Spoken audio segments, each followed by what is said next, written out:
So here we have the Mini Cooper S Clubman on a 66 plate. I'm going to start off by showing you around the outside of the car, and then we'll hop in and run through some controls on the inside. But from the outside, you can see we have those black alloy wheels.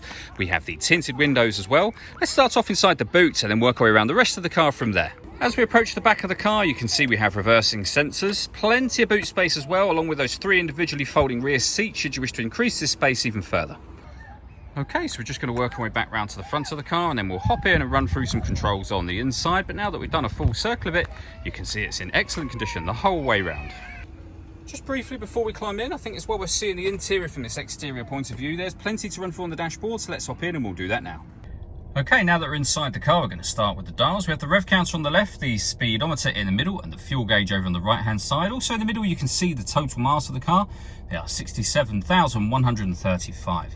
You can change information displayed above that by using a button on the end of the indicator stalk. You can, for example, have a digital readout for the speedometer, as you can see.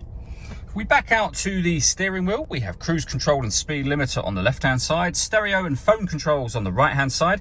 The phone controls won't be able to be used until you pair the phone up to the car, of course. And that is done over on the screen in the center, just here, under the telephone heading that you see just here.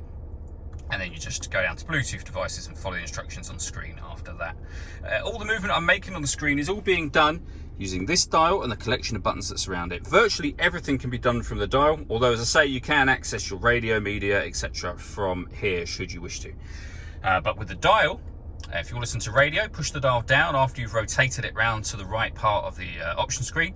You can see we've got FM, AM and DAB radio. We can go back to the main menu. If you want to listen to your own music, that's done under the media heading. Plenty of ways to listen to your music in this car. So we've got USB input, Bluetooth audio and auxiliary input as well. On top of all of that, this car has, of course, got satellite navigation. A nice clear colour display. It's a very, very easy system to use.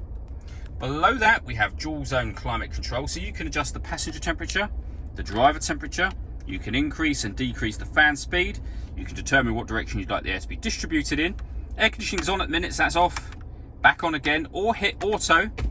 The car will now maintain those temperatures by taking control of the fan speed and the direction of the air, which you can hear it doing. Press auto again, and you go back to whatever setting you had it on previously. We have a heated driver's seat with 3 heat settings, and the same for the passenger just here. That button starts and stops the engine. We can turn off the traction control.